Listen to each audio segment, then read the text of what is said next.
I'm so in. I'm so excited and I can't control myself. I need to read her book right this second. Welcome or welcome back. Today we're going to talk about my most anticipated 2025 book releases, so let's get to it. Before we start, I wanted to tell you guys about myself because I realized too late that I didn't do it in my first video. First off, my name is Rikke and most of you may know me from TikTok where my username is Norwegian Bookshelf. I've been posting on BookTok for 4 years now, 3, 4. I am no romance reader, so you probably won't see that much romance on my channel, but I love fantasy and I love thrillers, so if you like those as well, give me a subscribe and let's talk about books. With that out of the way, let's start with my most anticipated releases. Let me just start off by saying that 2025 will be an amazing book year. There's so many great releases and I'm excited for maybe a million books. So this is my 11 or 12 most anticipated releases. I am going to go through this video month by month and I found all the release dates on Goodreads, so let's hope they are correct. So for January, we will start with Onyx Storm by Rebecca Yarros. I, as many others, loved Fourth Wing and Iron Flame, and I'm so excited to continue the series because Iron Flame left me feeling empty, angry, confused, and scared. Although me, as many others, didn't really feel like Iron Flame was as good as Fourth Wing, I personally liked Iron Flame more than most. There were some flaws because I think Iron Flame was rushed to be released. Because of that, it suffered a little. All in all, I'm so excited for Onyx Storm. Next up, we have one of my favorite authors, which is Freida McFadden with The Crash. Freida McFadden books are my guilty pleasure. They're not that great, but they're very entertaining and very exciting. I don't really know what The Crash is about, I just know that it's a Freida McFadden book and I will read it. I have read every single Freida McFadden book, so this will be no exception. So I'll be the first person to read her next book, and her next book after that. Now let's continue into February. The first book in February that I want to read is Deep End by Ali Hazelwood. I'm not a romance reader really, but Ali Hazelwood has just done something to me and I need to read every single one of her books, even though I'm not a fan of her books. I don't know, we have a weird relationship. I do, however, think that I will love Deep End for some reason. There's some kind of romance books that I like to read and some of them are sports romances. And Deep End is exactly that. And it's a college romance, which, yeah, we all love college romance, let's be honest. I'm excited for Deep End and hopefully I'll receive an R later this month, so I'm excited. And next we have the new Brynne Weaver book. I don't even know how to pronounce it, so I'm not gonna try. This will be the last book in the series, following the last brother of the three, Finn, or Fionn. I'm not sure how to pronounce that either. I loved the other two books, even though book 2 was lacking the violence that book 1 had. So I'm excited for book 3 because even though we haven't seen a lot of him, I know he will be my favorite brother. So February 12th can't come soon enough. Also, if you're wondering about that black gray dot up there, it's my cat. He wanted to be in my video. Let's move into March. In March, I also have 2 releases that I'm excited for, and shocker, one of them is a romance. The first one is The Strawberry Patch Pancake House by Laurie Gilmore. I didn't think I was gonna like these books at all because I've seen so much hate. As a newbie romance reader, I ate them up.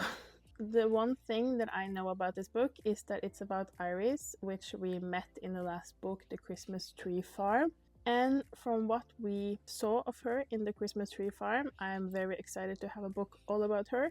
Tropes I'm not sure about, but all the other books has been forced proximity, so I'm guessing this one will as well. and I'm excited to see. The last book of March, Sunrise on the Reaping by Suzanne Collins. I haven't read a single Hunger Games book, and I didn't read The Songbird of Snake, or whatever the name was. Maybe it's weird to put this book on my most anticipated releases, but this book is about Haymitch and his first Hunger Games. I have loved Haymitch since forever, so when I saw that his story was going to come out, I put it on my list fast as ever. So I will have to read the other books for 18th of March, so wish me luck. It's a lot of books. Let's move into April, which is my birth month. My birthday is on April 8th. So this is my favorite month. The first book of April, which is also April the 1st, is Fearless by Lauren Roberts. I know a lot of you guys have problems with Lauren Roberts and Powerless series. I really enjoyed the first book because I love trials and those types of books. I also really enjoyed her banter with Kai.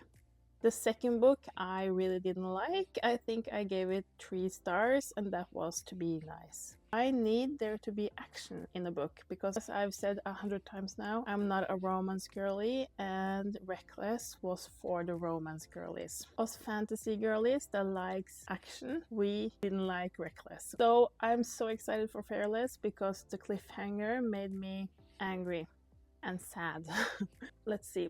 The second book of April is no other than Great Big Beautiful Life by Emily Henry. Emily Henry is one of my favorite authors, and she is one of the only exceptions I make when it comes to romance books. I have all of her books, and she's an auto-buy author by me, so whenever she comes out with a book, I will just buy it without knowing what it's about. And this is one of those times because I haven't even read the blurb. Do think it's about 2 writers again, and as an aspiring author myself, that's amazing, and I couldn't be more excited. With April done, we have May, and I only have 1 book in May that I'm excited about, and that's The Knight and the Moth by Rachel Gillig. She's the author of One Dark Window, which is one of my favorite duologies of all time. And I don't even know what this book is about. I know it's an adult fantasy romance, and I think there's a lot of similarities to One Dark Window, especially with the atmosphere and the vibes. Just by seeing her announcing a adult fantasy romance, I was like, take my money, I'm gonna get it. Then we have the last month that I have anticipated releases in, and it's July.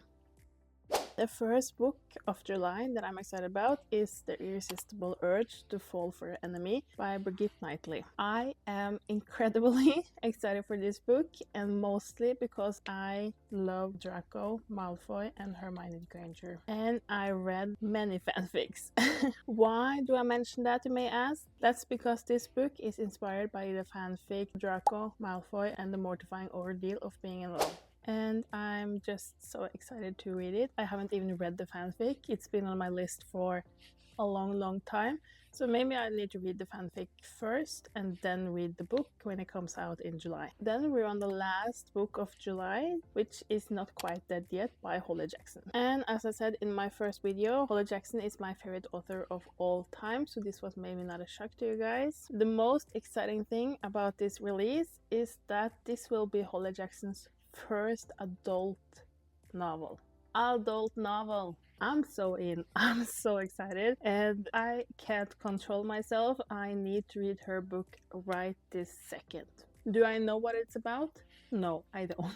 Am I excited? Yes, I am. I do think this book is about a girl trying to solve her own murder before she is killed, which sounds weird, but I'm here for it. I'm here for everything Holly Jackson related. Even though that was the last month, I still have 1 more release that I'm excited about, and that is Alchemized by SenLinYu. And if you're familiar with her, please go educate yourself. No, I'm sorry. She wrote the fanfic Manacled. Even though it's not even a book, it's fanfic. That's my favorite book of all times. It's a masterpiece, and it's about damn time she is published for real. So this book is inspired by that and made into its own little thing, and I couldn't be more excited. The reason I left it for last is because it doesn't have an official release date yet. It will be released in 2025, but that's all we know. We'll just have to wait and see. I'm not a very patient person, so let's see how that goes, but I'm so excited. I love that this year is the year for all our Draco and Hermione lovers. There's yet another book this year that's being released that is inspired by a fanfic, and the fanfic is The Auction. I will probably read it, but it wasn't my favorite fanfic, so I'm not sure. That's why it's not on my list, but it's a good year to be a fanfic reader, especially a Draco and Hermione fanfic reader. Again, I'm grateful for you watching my video, and I'm finally getting used to this YouTube thing, and I'm more than ever excited to make videos for YouTube. Feel free to comment down below which 2025 releases you're excited for, because I'm always looking for new books to put on my TBR, even though my TBR is endlessly long. So I'm looking forward to see what kind of books you're excited to read in 2025, and I'll see you next time. Bye.